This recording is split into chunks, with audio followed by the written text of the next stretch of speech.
بأن ربك أوحى لها سبحان الله এই কোরআন আমার দিনের ভাইরা আল্লাহ পাক বললেন কিছু উদাহরণ দিলেন কাফেরদেরকে নিয়ে শোনো তোমরা যারা পরকালকে নিয়ে সন্দিহান অনুভব করতেছো আলাম নাজআলিল আরদা মিহাদা পৃথিবীর মানুষ তোমরা কি দেখো না আমি গোটা দুনিয়াটাকে কত সুন্দর করে বিছানার মতো বিছায় দিয়েছি জোরে সরে বলুন সুবহানাল্লাহ। এই দুনিয়াটা আর রবের কাছে বলেন বেডশিট। কি বললাম? আপনার বাড়িওয়ালিকে বললেন যে তোমার খাটের চাদরটা একটু খেচে দিয়ে তো, এরকম কাইসে দিয়ে তো। খাটের চাদরটা ওই গৃহিণী অর্থাৎ আপনার বাড়িওয়ালা বা বাড়িওয়ালি উঠায় নিয়ে ওকে কাচতে কোনো অসুবিধা হয়?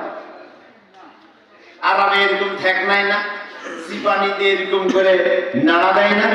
রব বললেন কিয়ামতের দিন মুসিবতের সময় আরশটা থাকবে আমার ডান হাতে, আরে থাকবে আমার বাম হাতে। সুবহানাল্লাহ, জোরে জোরে বলুন সুবহানাল্লাহ। আরশটা থাকবে আমার ডান হাতে আর দুনিয়াটা থাকবে তার বাম হাতে। এ জমিনের মুসলমান আমার দিনের ভাইরা, সেই রব বললেন আলাম নাজআল্লাহু আইনাইন, তোমাদেরকে দুনিয়া দেখবার জন্য কি দুইটা চোখ নেই? আলাম নাজআলাল আরদা মিহাদা, এই সুন্দর পৃথিবীটা দেখবার জন্য আমি তোমাদের দুইটা চোখ দিয়েছি। মিহাদা, বিশাল বড় জমিন দান করেছি। এত বড় জমিন যদি পানি সেচ দেওয়া হয় নরম হয়ে যায়, আবার কিছুদিন পর শক্ত হয়, আরে আবার ফোড়ালে ইট হয়, পুরো বাড়ি ঘর তৈরি করে, ঠিক কিনা? এই জমিন দ্বারা এত কিছু হয়, এত কিছু হয়। এই জমিনের মাটির চাইতে কঠিন মানুষের অন্তর, অসত্য কসওয়াতান, যে পাথরের চাইতে কঠিন।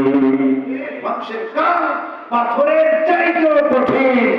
আলাম নাজআলিল আরদা মিহাদা ওয়াল জিবালা আওতাদা, এই মাটির উপরে জমিনের উপরে হাঁটু খেলছেন, ফুটবল খেলছেন, দৌড়াদৌড়ি করতেছেন, হোন্ডা নিয়ে চলাফেরা করছেন, জমিন যেন আল্লাহর মনের মতো করে চলতে না পারে।